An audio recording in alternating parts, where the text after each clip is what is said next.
गोपाल के अम्मी अब्बू नहीं थे। वो अपने भैया भाभी के साथ रहता था।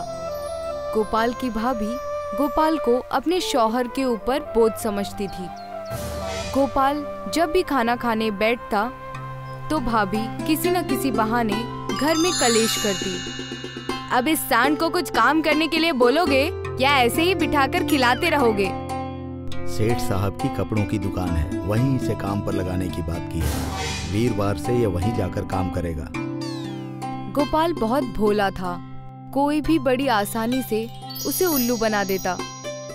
एक दिन बड़े भाई रमेश ने गोपाल को दही लेने भेजा।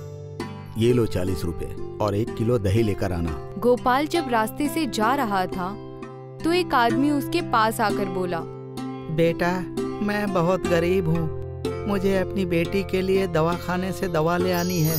तुम्हारे हाथ में जो पैसे हैं वो मुझे दे दो। गोपाल सारे पैसे उस आदमी को देकर घर लौट आया। खाली हाथ क्यों लौट आया? दही कहाँ है? भैया, एक आदमी को अपनी बेटी के लिए दवा की जरूरत थी, उसने मुझसे पैसे मांगे तो मैंने उसे दे दिए।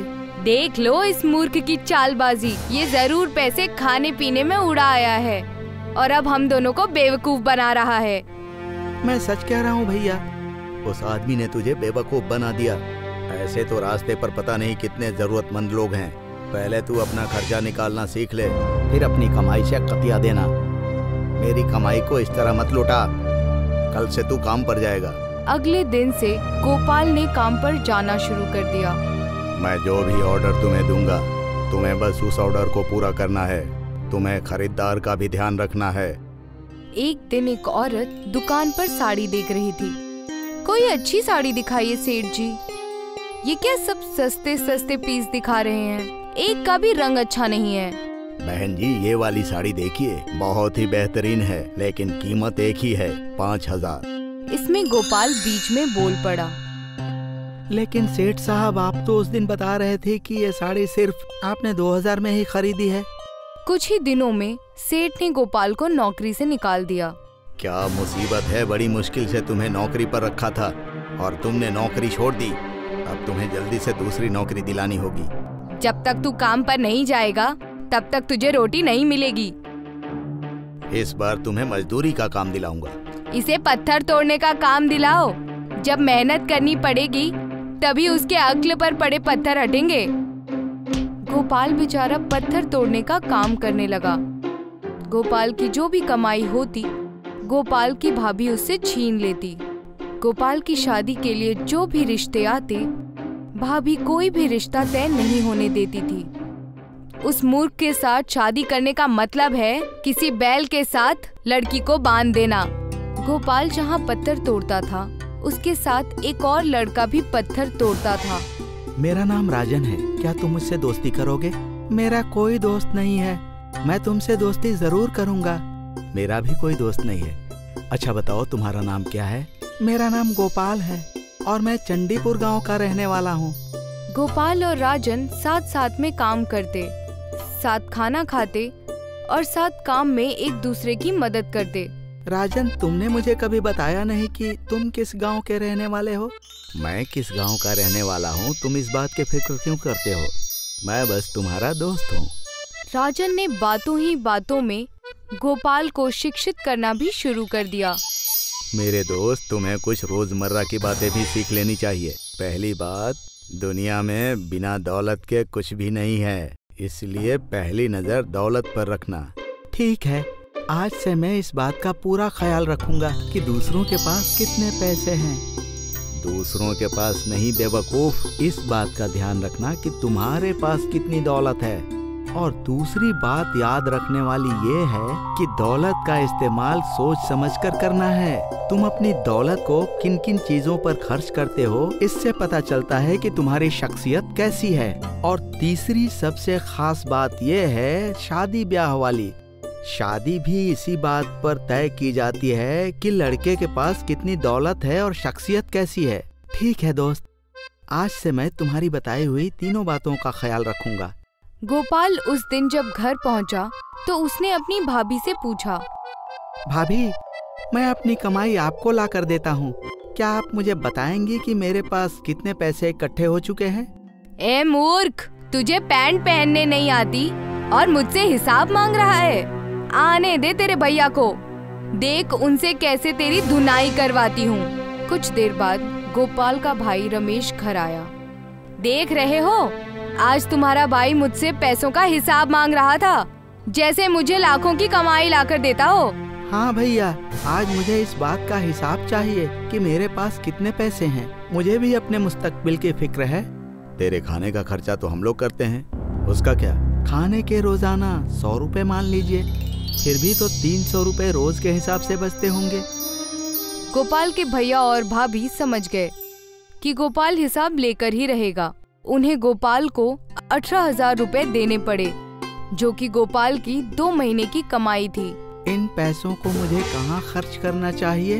राजन ने मुझे बताया था कि शादी भी यही सब देखकर तय की जाती है कि लड़के के पास कितनी दौलत या जायदाद है, इसलिए मुझे ये पैसे बचाकर रखने चाहिए। कुछ महीनों बाद गोपाल ने किराए पर एक रूम ढूंढ लिया और अपने भैया भाभी से अलग रहने लगा। उसने अपनी मेहनत से 1 लाख रुपए इकट्ठे कर लिए। गोपाल राजन से कुछ नहीं छुपाता था। उसने राजन को बताया, राजन, मेरे पास 1 लाख रुपए इकट्ठा हो गए हैं। इस खुशी में मैं मिठाई लाया हूँ।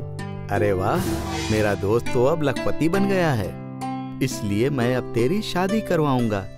राजन ने एक सुंदर लड़की से गोपाल की शादी करा ली। इतनी खूबसूरत लड़की तुम कहाँ से लाए राजन? मैंने तो ख्वाब में भी नहीं सोचा था कि मेरी शादी इतनी खूबसूरत लड़की से होगी। उधर गोपाल की भाभी गोपाल की तरक्की देखकर जल भुनकर मरी जा रही थी। इस मूर्ख ने इतनी तरक्की कैसे कर ली, मुझे तो समझ नहीं आ रहा है। लगता है मुझे उसके घर जाना चाहिए। भाभी एक दिन दोपहर को गोपाल के रूम पर पहुंच गई। गोपाल उस समय काम पर गया हुआ था। गोपाल की बीवी ने बहुत अच्छी तरह से भाभी की खातिरदारी की। गोपाल की बीवी जब चाय बनाने चली गई तो भाभी ने चुपचाप अलमारी खोली और सारे रुपए निकालकर अपने बैग में रख लिए। गोपाल जब घर लौटा तो उसने अपनी पगार रखने के लिए अलमारी खोली। अरे सारे पैसे कहाँ गए? इसमें तो 1 लाख से ज्यादा रुपए रखे हुए थे।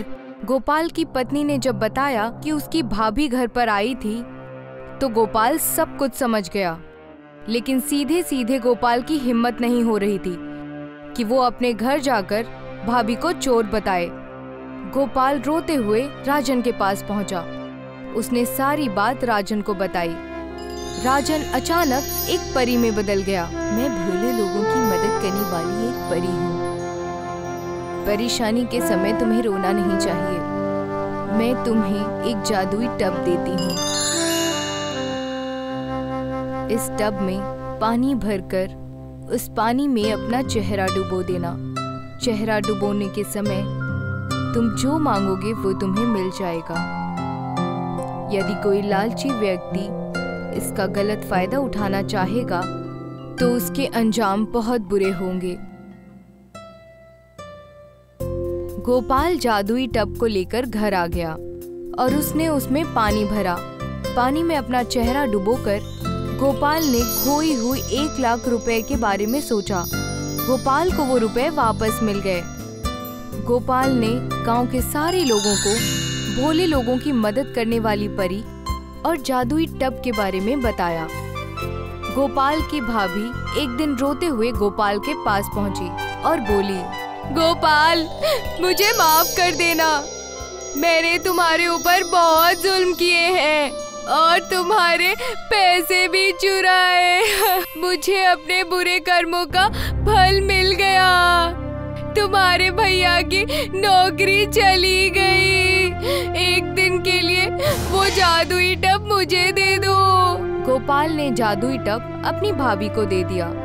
भाभी ने लालच में आकर टब में अपना मुंह डाला और ढेर सारा सोना मांगा। टब के पानी में एक सांप आ गया और उसने भाभी को डस लिया।